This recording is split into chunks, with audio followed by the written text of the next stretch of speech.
Guys, I'm Steve. Welcome back to the channel. Welcome back to another video. It's your first time stopping by the channel, hit that subscribe button. Trust me, you won't regret it. If you're a returning subscriber, as always, guys, welcome back, and I do appreciate the support. Guys, I'm going to talk a little bit today about a missing woman who has been missing since March 17, or was missing since March 17. This woman was a mother. She's 23 years old. She's pictured up here. Her name was Briana Winston. May she rest in peace. This woman's from Clayton County, Georgia. And this woman was killed in Atlanta. And I'll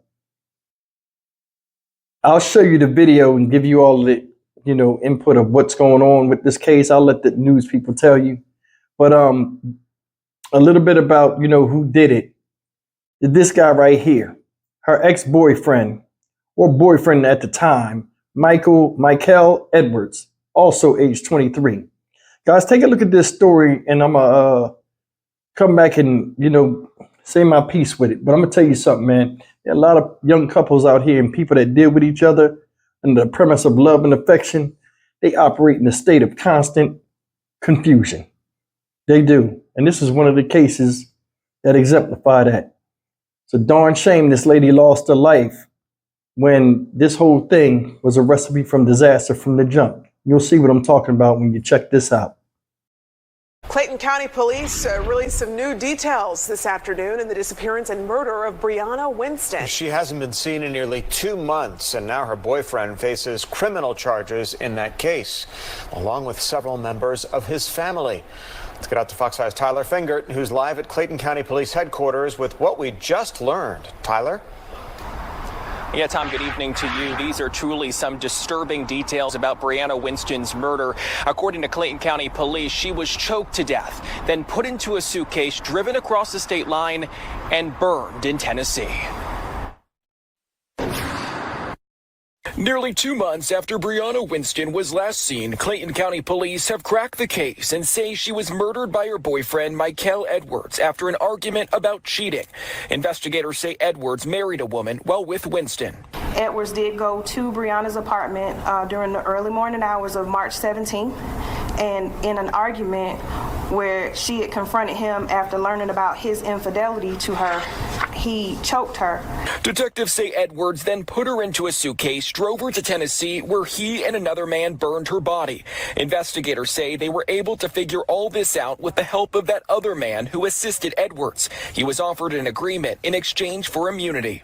Together, the two men placed the suitcase inside of a burn barrel located behind the home. They doused it with accelerant, lit a fire, and they kept that fire burning from the early afternoon until nightfall. According to that unidentified man, the two then disposed of Winston's bones in 2 different areas. It was not a crime that was committed in the heat of passion.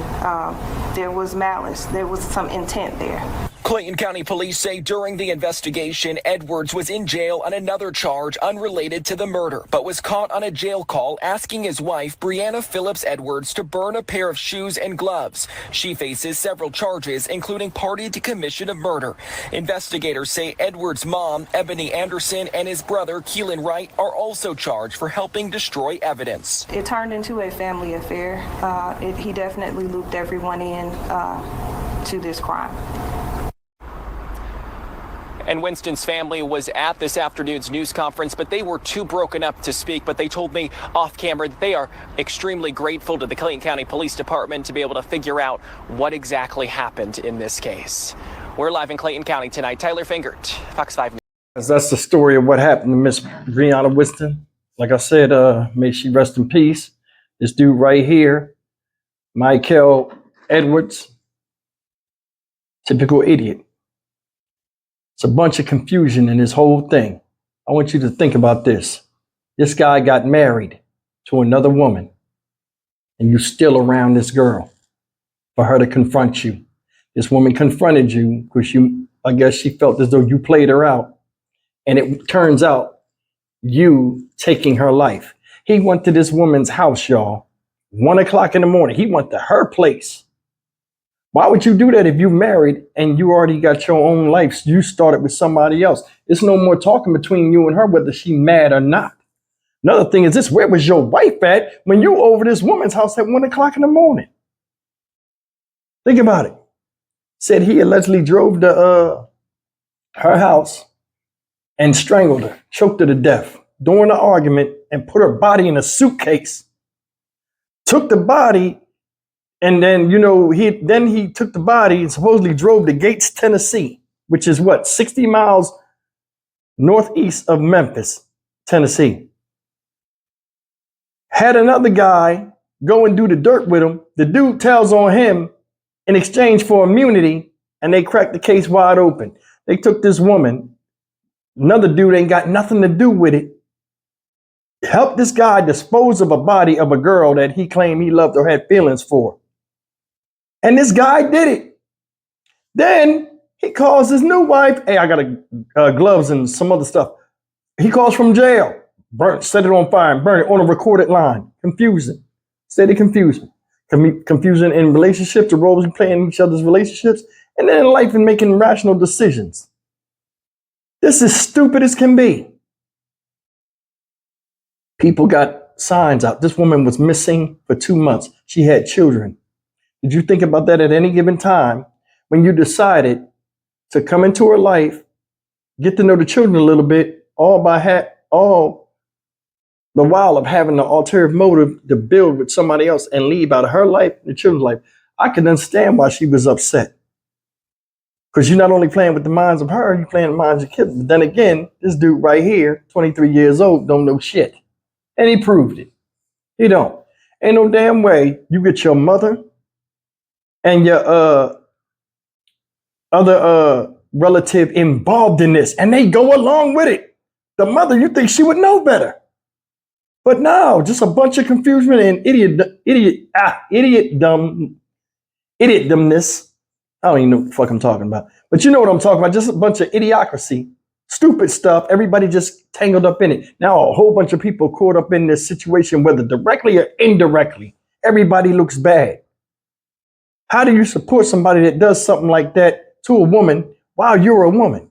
How you as a mother support your son after he killed somebody and help him get rid of the evidence so he can stay out here and hopefully probably do it again?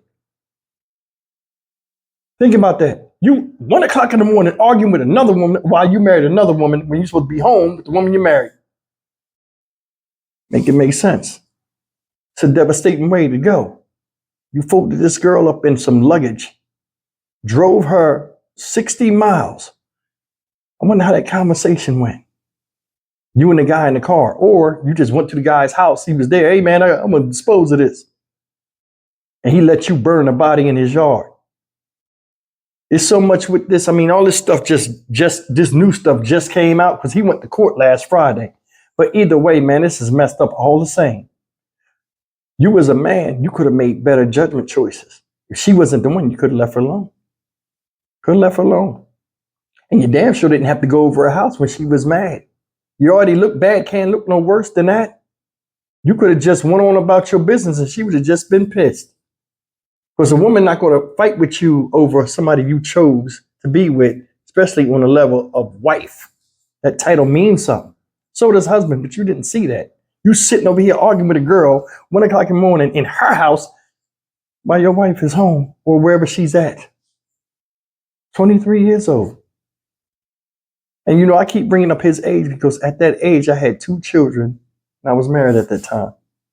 And I was somewhat on the path to success. And, you know I had priorities. I'm sure he probably got children. A lot of people lost in this thing, this whole predicament. A lot of people lost. And it's like, man, just the saga continues out here. I'm Stock Market Steve for the Dynamic Reason channel. As always, like, comment, share, and subscribe. You killed this woman when you didn't have to. And that's the part that hurts about this whole thing. He did all of this and didn't have to do it. All you had to do was stay with your new wife and not go over there no more. Nah, that was too much like right. I'll see you in the next video. Take care.